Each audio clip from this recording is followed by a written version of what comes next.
अस्सलामुअलैकुम। कैसे हैं आप सब? उम्मीद करती हूँ कि आप सब लोग खैरियत से होंगे। आज के लेक्चर के अंदर हम लोग डिस्कस करने जा रहे हैं 3 important poetic devices, simile, metaphor और पर्सोनिफिकेशन। ये डिवाइसेस पोइट्री और लिटरेचर में बहुत ज़्यादा यूज़ होती हैं ताकि लैंग्वेज को ब्यूटीफुल, इमेजिनेटिव और रिफ्लेक्टिव बनाया जा सके। सबसे पहले बात करते हैं सिमिली की। सिमिली एक फिगर ऑफ स्पीच होती है जहाँ पोइट या राइटर दो मुख्तलिफ चीज़ों का कंपेयर करता है, लेकिन इसके अंदर कंपैरिजन बहुत क्लियर होता है क्योंकि इसके अंदर जो वर्ड्स यूज़ किए जाते हैं लाइक और एज, ये दोनों वर्ड्स कंपैरिजन के लिए ही यूज़ किए जाते हैं। और इस डिवाइस का मेन पर्पस होता है रीडर को किसी चीज़ की क्वालिटी को बेहतर तरीके से समझाना। अगर मैं आपको एक मिसाल के ज़रिए समझाऊँ तो आप बेहतर समझेंगे। For example, her face shines like the moon.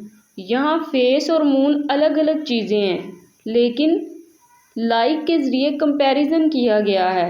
Like के ज़रिए जो लड़की के फेस की खूबसूरती है, जो शाइनिंग है, जो चमक है, उसको मून के साथ कंपेयर किया गया है ताकि इंसान जल्दी चीज़ को समझ सके कि कितनी चमक है उसके फेस के अंदर। ठीक है। पोइट्री के अंदर सिमिली डिवाइस को तब यूज़ किया जाता है जब दो चीज़ों के दरमियान कंपैरिजन को दिखाना हो। ठीक है।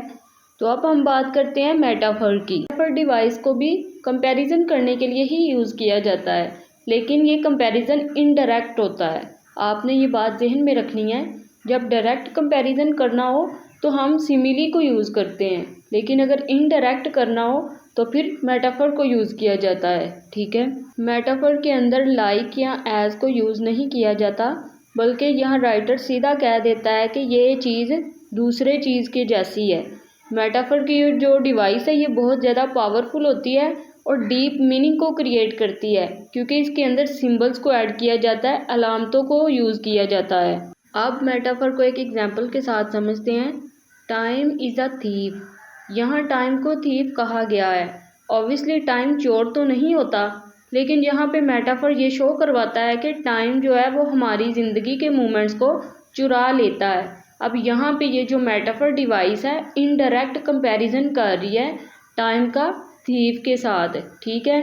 मेटाफर डिवाइस को समझने के लिए हमें थोड़ा डीप जाना पड़ता है, चीज़ों को ज़रा डीपली समझना पड़ता है। ये इनडायरेक्ट कंपैरिजन होता है, ये हमें जल्दी से समझ नहीं आता। इसीलिए जो राइटर हैं वो इस डिवाइस को फिलोसॉफिकल और इम्पैक्टफुल बनाते हैं ताकि जो रीडर्स हैं वो सोचने पर मजबूर हो जाएं। ओके। इसके बाद हम लोग बात करते हैं पर्सोनिफिकेशन की। पर्सोनिफिकेशन एक इम्पोर्टेंट फिगर ऑफ स्पीच है जिसके अंदर राइटर या पोइट नॉन ह्यूमन थिंग्स को यूज़ करता है। नॉन ह्यूमन थिंग्स वो होती हैं जो इंसान नहीं होती, जैसे कि नेचर, ऑब्जेक्ट्स, एनिमल्स, ये सारी चीज़ें नॉन ह्यूमन है। और पर्सोनिफिकेशन के अंदर राइटर इस डिवाइस का मकसद होता है टेक्स्ट को ज़िंदा रखना, इमोशनल बनाना और इमेजिनेटिव बनाना ताकि रीडर्स जल्दी से चीज़ों को समझ सकें और उनके साथ रिलेट कर सकें। यानी जो चीज़ इंसान नहीं होती उसे इंसान की तरह बिहेव करवाते हैं, और जैसे बोलना, हंसना, रोना, सोचना वगैरह।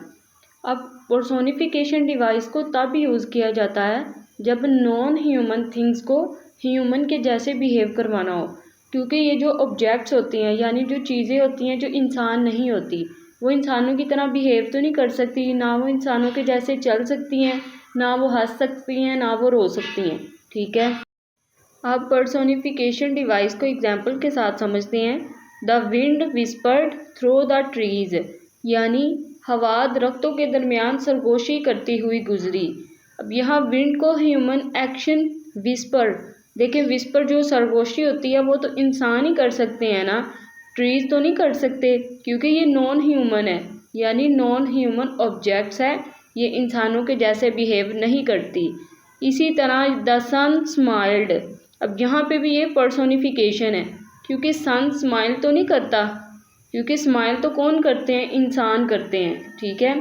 जब नॉन ह्यूमन थिंग्स को ह्यूमन के जैसे बिहेव करवाना हो तो तब पर्सोनिफिकेशन डिवाइस को पोइट्री के अंदर, लिटरेचर के अंदर यूज़ किया जाता है।